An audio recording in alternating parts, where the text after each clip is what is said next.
Assalamu alaikum, hürmetli tomoshachilarimiz.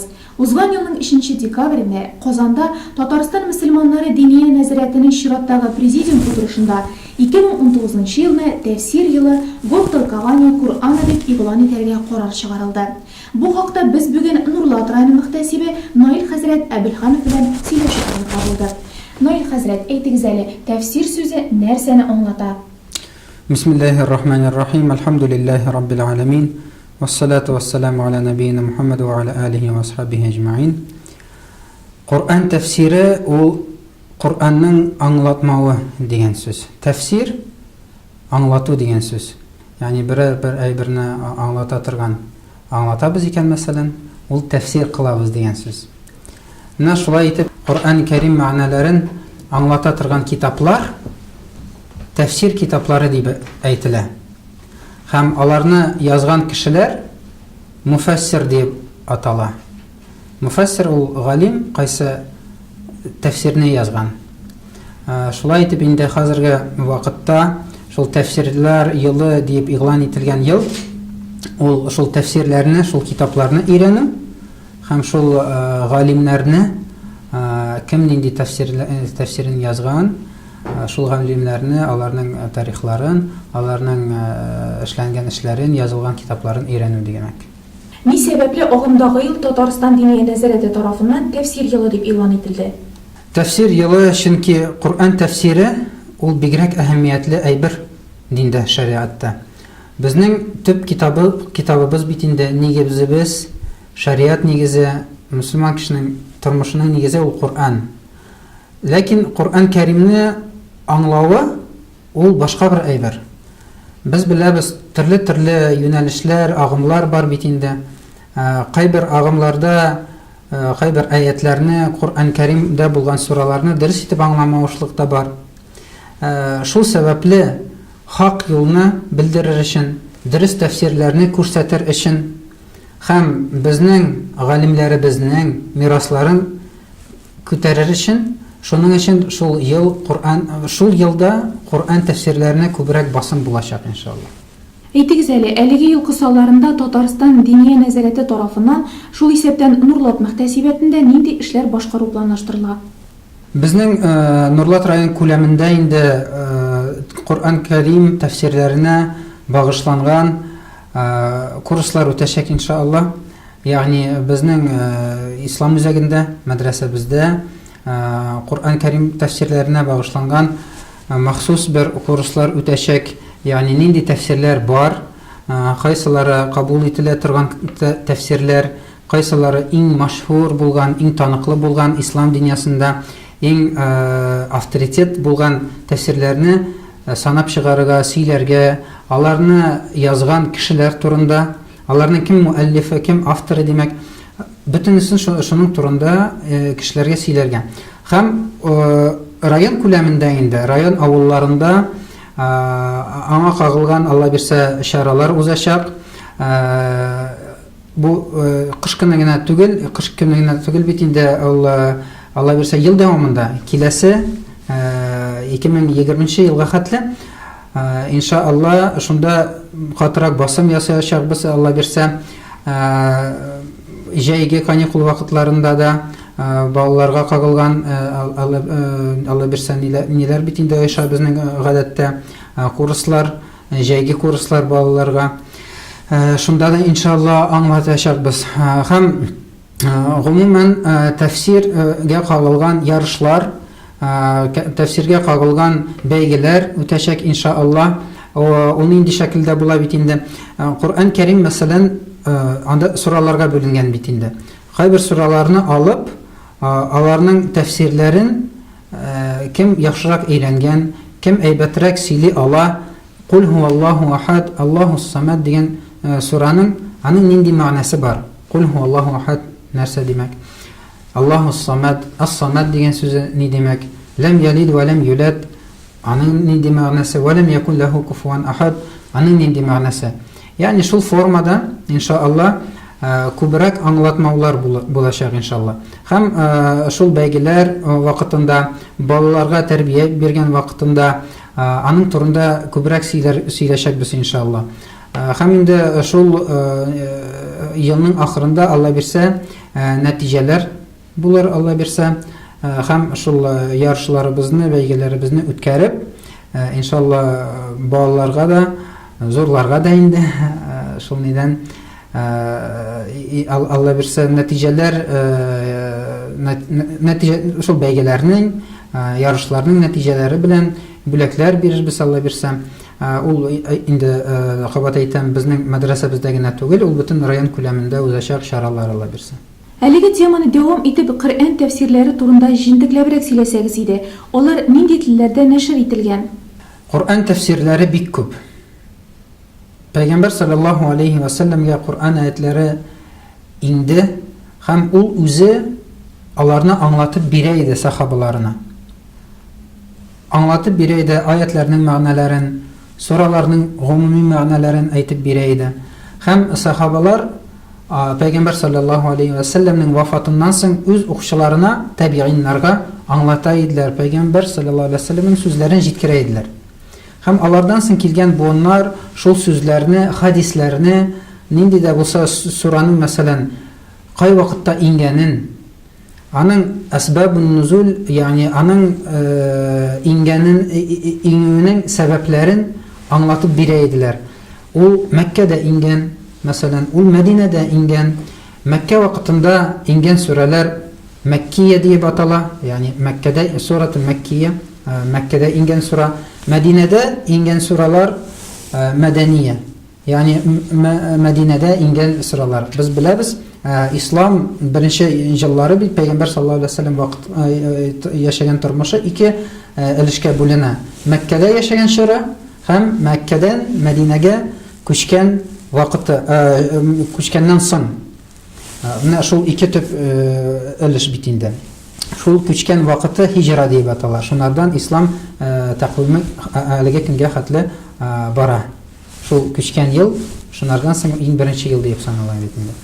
Менә һәм һәр сураларның, Мәккәдә ингән сураларның аларның үзенчәлекләре бар, һәм Мәдинәдә дә нәкъ шулай ук. Мәсәлән, күбрәк гакыйда мәсьәләләре, элек булган пәйгамбәрләрнең тарихлары, акыйдага кагылган мәсьәләләр, элек яшәгән пәйгамбәрләр алейхиссалам, аларның кыйссалары хакында күбрәк Мәккәдә ингән. Иң авыр вакытта Пәйгамбер саллаллаху алейхи ва салламның иң күп газап, иң күп ниләр күргән вакытта, шунда Аллаһ субханаһу ва тааля күбрәк элеккеге булган нинди кайгы хәсрәтләр күргәннәр пәйгамбәрләр, шул кыссаларны сөйләгән. Мәдинәдә исә анда шариатка кагылган күбрәк аятлар ингән. Ураза тоту хакында, закат түләү хакында һәм башкалар. Менә шулай итеп сахабалар аңлата иделәр үзләренең укучыларына, табигиннарга. Мәккәдә шулай булган, Мәдинәдә шулай булган. Без шундый вакыйгалар күрдек, шуны күрдек. Мәсәлән, нинди дә булса Пәйгамбер саллаллаху алейхи ва салламның вакыйга булды, аның турында Аллаһ субханаһу ва тааля зикр итә Коръән Кәримдә әйтә. Ул сәбәп булган аят ингәнгә. Аят ингәнгә сәбәп булган.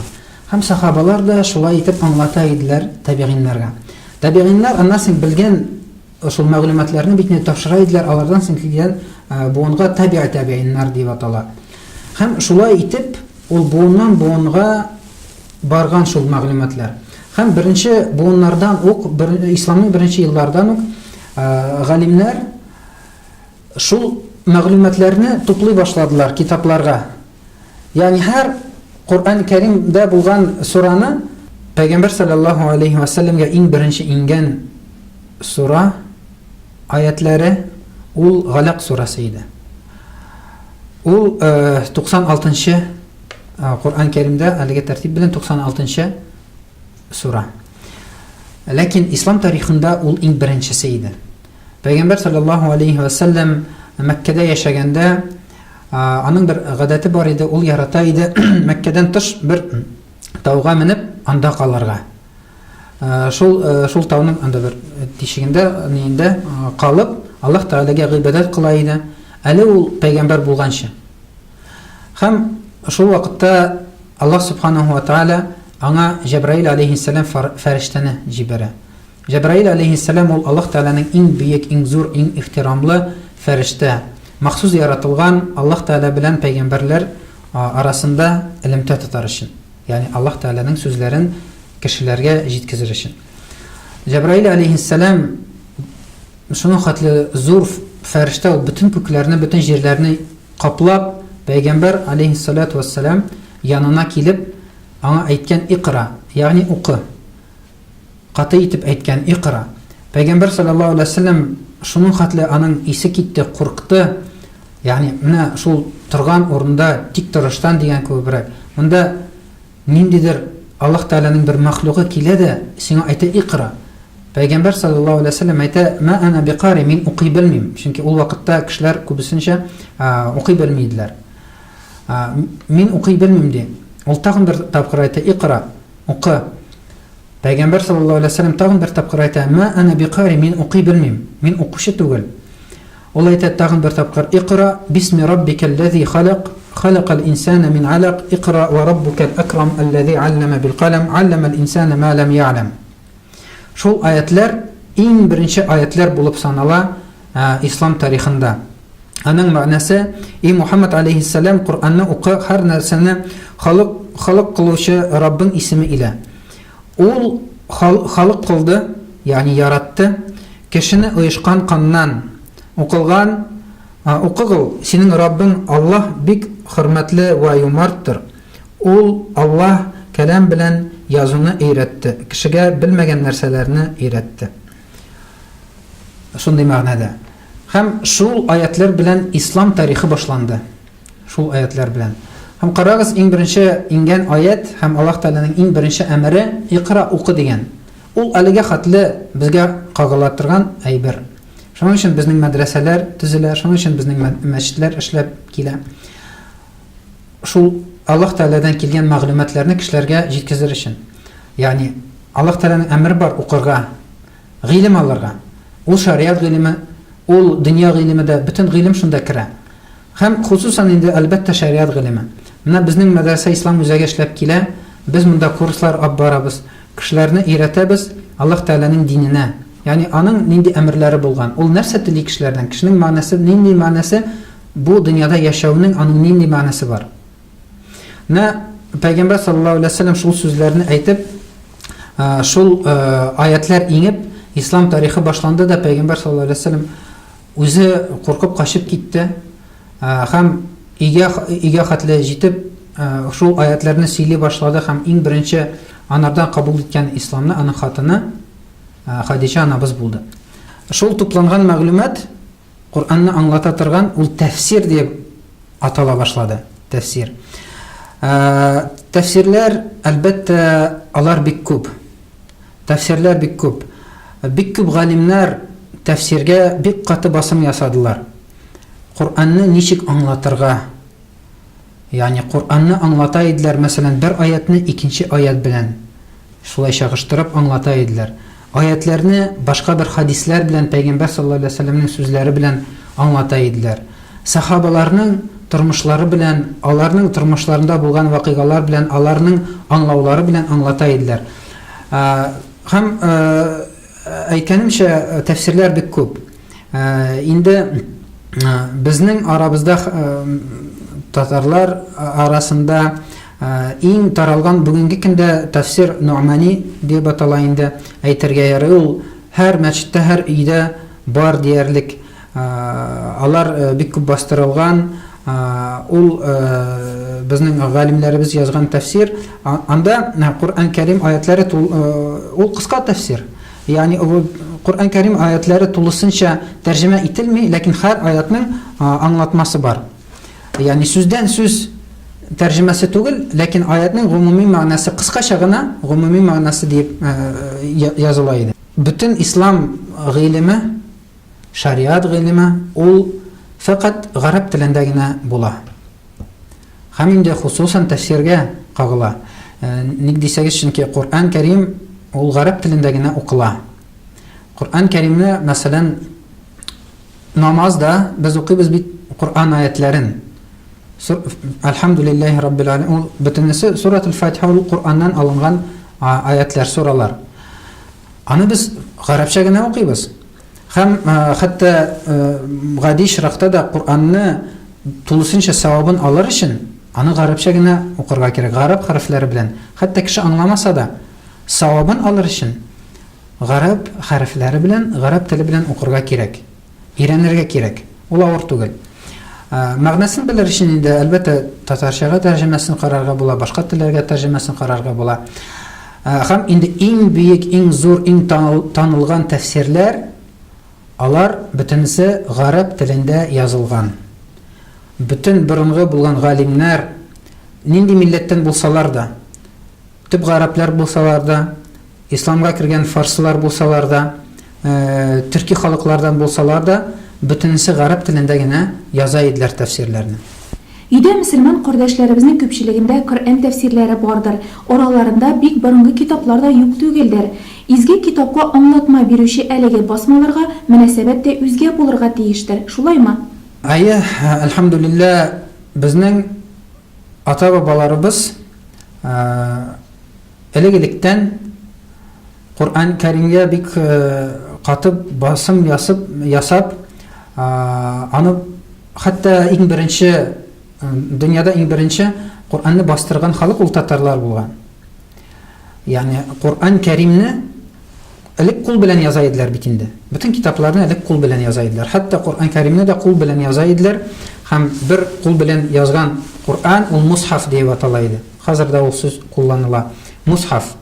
Менә бу мусхаф, ягъни Коръән китабы, кеше кул белән яза, кемгә дә булса тапшыра аны. Яисә үзенә калдыра. Иң беренче дөньяда Коръәнне бастыра башладылар. Ягъни типографияда бастыра башлаганнар безнең ата-бабаларыбыз 19-нчы гасырның башында. Һәм шунардан бирле әлгә хәтле альхамдулилlah Коръән Кәрим безнең Татарстанда, татарлар яшәгән төбәкләрдә бастырылып бара. Һәм шулай ук Коръән Кәримгә кагылган тәфсирләрне, китапларны да бик күп бастыра иделәр. Казан губернасында патша вакытында һәм Уфа губернасында, башка татарлар яшәгән төбәкләрдә бик күп китаплар чыга иде. Шуның хәтле күп, хәтта алар хәзерге көнгә хәтле дә сакланган. Совет чорына карамастан, атеизм идеологиясына карамастан алар сакланганнар. Кешеләр авылларда, иләрендә качырып, төрле сәбәпләр белән аларны сакларга тырышкан. Ул борынгы китаплар күбесе 19-нчы гасырда бастырылган бит инде. 1900 ел мәсәлән. Исә 20-нче елның 20-нче гасырның башында. Һәм ул китаплар бигрәк файдалы. Альхамдулилlah, хәзерге көндә Татарстан диния нәзарәте бик күп игътибар бирә шуңа, борынгы китапларны бастыра башлыйны. Алар, ягъни Шиһабеддин Мәрҗани үз кулы белән язган, бастырылган китаплар, яисә аның кулы белән язылган китаплар, бастырылмаган китапларны хәзерге вакытта яңадан чыгаралар һәм аларны яңа заман шәниләр белән, типография белән бастырып чыгаралар. Алар бөтенесе гарәпчә инде. Алар бөтенесе 99% гарәпчә. Һәм шул китаплар, әле теге иске нусхалар, иске экземплярлар, иске ниләр, әле ул безнең халыкта сакланган. Ул шул китапларны ачып карасаң, ул шул ук Шиһабеддин Мәрҗани китаплары, шул ук Нуъмани тәфсире китаплары, шул ук Коръән Кәрим китабы үзе, мусхаф, үзе бастырылган кашандыр Казандан 1850 елда мәсәлән. Әлбәттә, аларга карата мөнәсәбәт бик ихтирамлы булырга тиеш. Беренчедән, анда Аллаһ Тәгаләнең исемләре зикр ителә. Аллаһ Тәгаләнең язган исеме ул кагазны бер кайда ташларга да ярамый. Гади кагазны да. Әйтмәбез инде китабны. Аларны ташларга ярамый. Аларны бик хөрмәт белән тотарга кирәк. Нинде булса бик бәяле, зур, әйбәт сакланган китаплар булса, безгә китерсә ярый. Чөнки хәзерге вакытта алдан әйткән идем, диния нәзарәте күп игътибар бирә. Ул әйбәт сакланган китап булса, аны яңадан бастырырга була. Ягъни шул ук китапны яңадан бастырып, бәлким тәрҗемә итеп тә әлеге укыган шәкертләргә укытырга шул китап белән мөмкинчелек була шуның белән. Әлбәттә инде шул китапларны саклау белән кеше дингә карата үз ихтирамын белдерә. Хөрмәтле тамашачыларыбыз, безнең бүгенге тапшыруыбыз азагына якынлашты. Бүген күтәрелгән тема сезнең өчен кызыклы һәм эчтәлекле булгандыр дип өметләнәбез. Киләчәктә ислам нуры тапшыруында нинди сорауларның яктыртылуын телисез? Бу хакта экрандагы телефон аша безгә хәбәр итә аласыз. Мин сезнең белән саубуллашам. Әссәламу алейкум ва рахматуллаһи ва баракатуху.